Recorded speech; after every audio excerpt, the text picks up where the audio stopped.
another episode of On the Go. I am the team captain, Nathan McCarthy, and I'm so excited to have you here with us. Now, if you have not yet played our game of On the Go, I recommend you go back and watch the first episode of On the Go because it explains everything you need to know. But for the rest of our GeoQuesters who have been with us from the beginning, let's see how we are currently doing in the standings.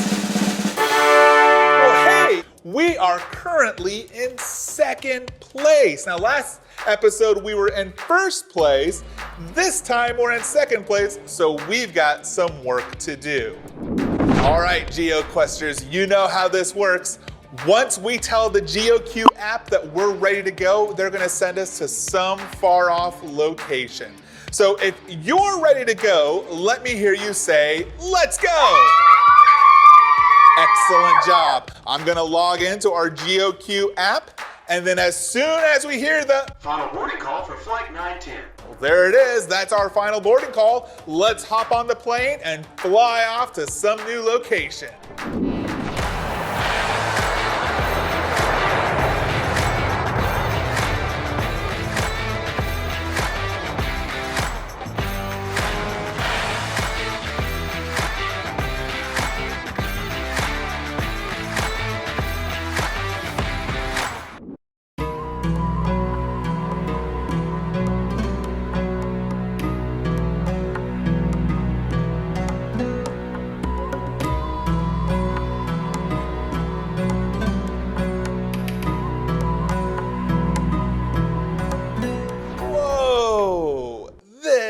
Is a lot of sand.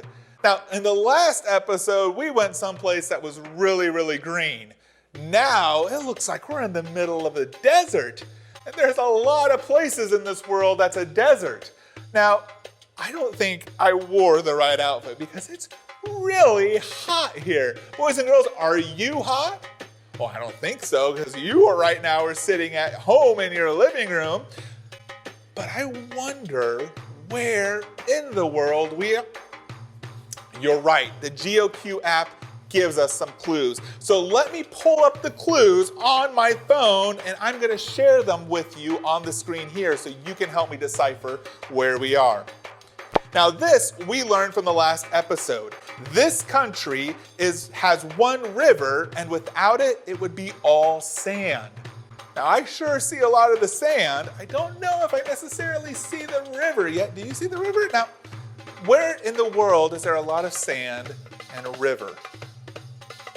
Oh, some of you are saying Egypt. You're pretty sure about that. Well, let's take a look at the other clues and see if it matches.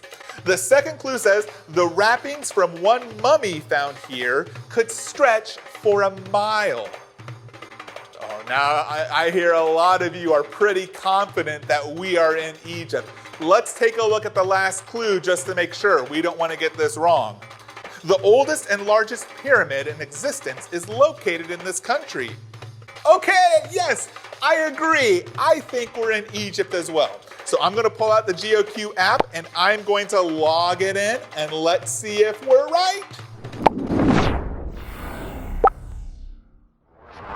Marhaban, my mummies! That's how the Egyptians say hello in their native language, Arabic. Well, I may have added the mummies part, but you get the point. I'm Juan Duround, and at your request, I'm here to confirm you are in fact on the continent of Africa in the country of Egypt. Welcome to the land of the desert pyramids, GeoQuesters. You may be wondering why you've wandered all the way over to the land of sand and Nile crocodiles. Well, why don't we ask our mummy friends? I guess they're keeping things under wraps. In the meantime, you could get to work on building a pyramid. After all, it took 20,000 workers 23 years to build one. So for us, just doing the math, carry the 1 times 5, divide that by 26 for some reason, and well, we'll leave that to the professionals. Phew! Woo! You may notice it gets a little hot out here in the desert, and if you're holding out hope for some rainfall, keep on dreaming. Egypt only gets about 1 inch of rain per year. Yeah, you heard that right. 365 days and only 1 inch? That's like half a pinky's worth of rain. Temperatures can be a scorcher, getting up to 114 degrees in the hottest part of the summer. So even if that rainfall did come, I'm guessing it would just dry right up. Egypt isn't a completely dry land though. There is a river that runs through it called the Nile, and while that houses crocodiles, Egypt is also home to a variety of other animals like jackals, gazelles, and cobras. Ugh, no thank you. How about something a little cuter? Did you know that here in Egypt, cats are considered to be a sacred animal? Take that, cobras! Enough meowing around. I bet you're ready to find out what souvenir you're looking for today. It's a good one too. I've loaded the coordinates into GeoQ. You'll find your souvenir at 30 degrees to 39 degrees north Interstate Highway. Well, if that's not enough, you know I've got you covered. Juan Duround doesn't make you wander around. Here's a few hints to get you going. Don't judge it by the outside or you'll miss half of the prize. It's the color of the sands, and back in the beginning, you'll find it deep within the tombs. Best of luck to you. Come back once you found the souvenir. Congratulations, we were right, GeoQuesters. We are, in fact, in Egypt. But now we need to find this souvenir that has something to do with the clues that Juan gave us. Let's see, the first clue he said was that it's the color of the sands. Well, no, the first thing he says was that don't judge it by the outside or you'll miss half the prize.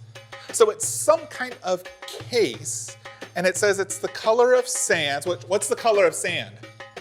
Yes, of course, you're right, like brownish type colors, And then it says you'll find it deep within a tomb.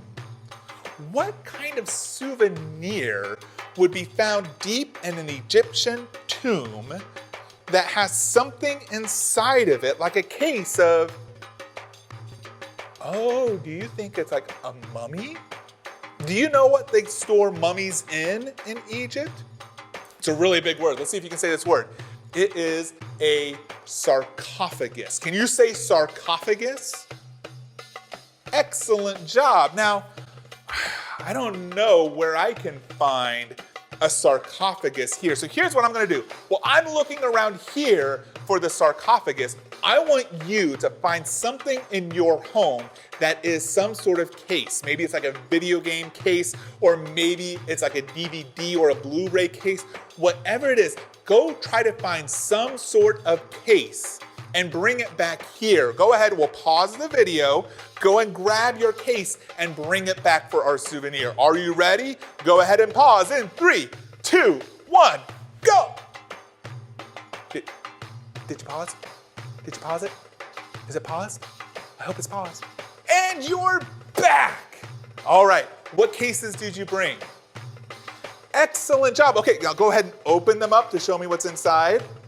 Oh, that's a good job. Nintendo Switch case, I like that. An Xbox game, very cool. Oh, I love that movie. I'm so glad that you brought that as well. But look what I found here in Egypt. I found a very miniature sarcophagus. So, boys and girls, this is what is called a sarcophagus. And this is actually the coffin that they would hold mummies in. And just like the cases that you found at home, this is the case souvenir that we were looking for here in Egypt. All right, I'm gonna go ahead and pull out my phone, open up the GeoQ app, and let them know that we have found the sarcophagus. Let's see if we're right. Whew! I was starting to think you got swept away in the sands of time. Maybe stuck in a sand trap. Or worse, eaten up by some quicksand. Whoa! Whew. But no, you didn't get wrapped up in anything like that. Get it? Wrapped? Like the mummy you found? Anyways, the whole mummy thing is super interesting. When someone died, ancient Egyptians would cover the body in a powder, wrap it up in layers of linen, and then place the body down into a coffin. Those Egyptians were trying to care for those who died. But do you know who cares for us the most?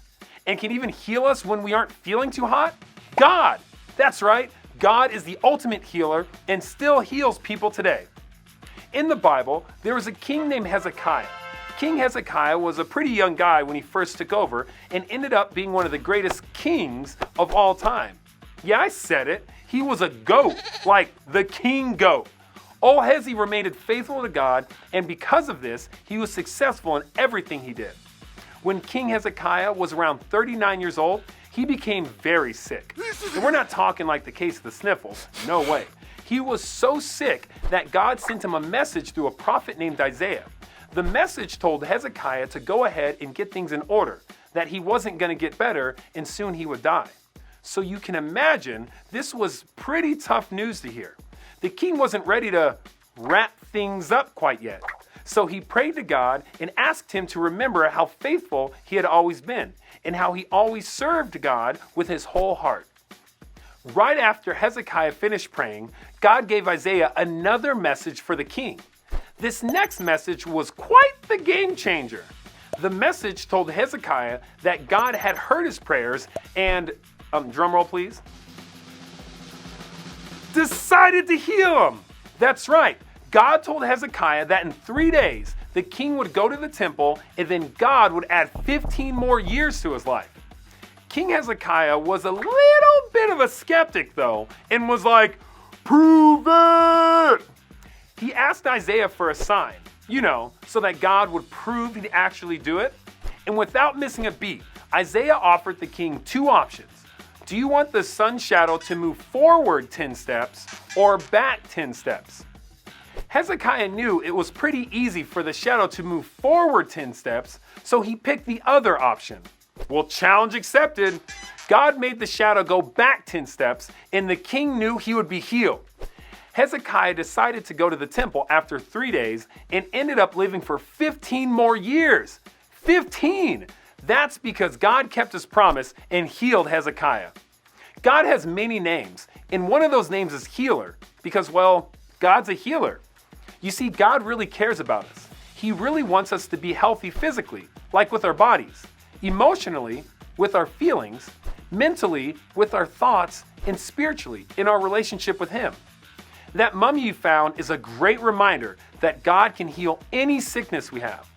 He may not always heal in the way that we would choose, but we can be sure that God is our healer. The best of the quest isn't over yet. We've got lots of ground to cover, and I can't wait to see you next time. That was such a great reminder from Juan about how God is our healer, and how the mummy that we found, that sarcophagus, reminds us how God cares about us and wants us to be healthy. Now that means that sometimes if we're dealing with sickness of some sort, or sometimes our heart is hurting, we know that we can trust God to help us. Now God might not always heal in the way that we want Him to, but we can trust and know that God is in fact our healer. And we can trust and know that He cares about us. So let's say this need to know together, this big idea that we want you to remember. God is my healer. Can you say that with me? God is my healer. That's absolutely right. Now, in fact, I'm curious of how we are doing in the standings right now.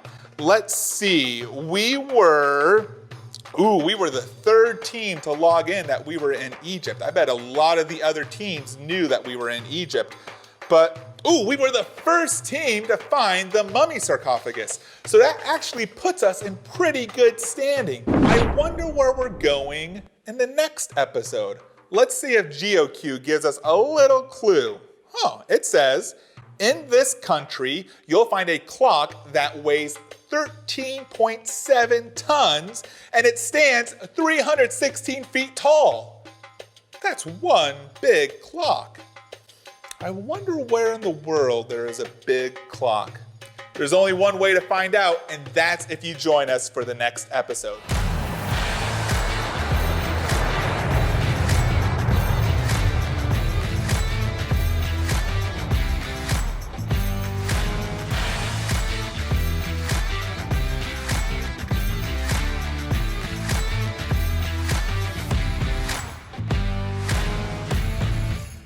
And today was a great reminder that God is our healer.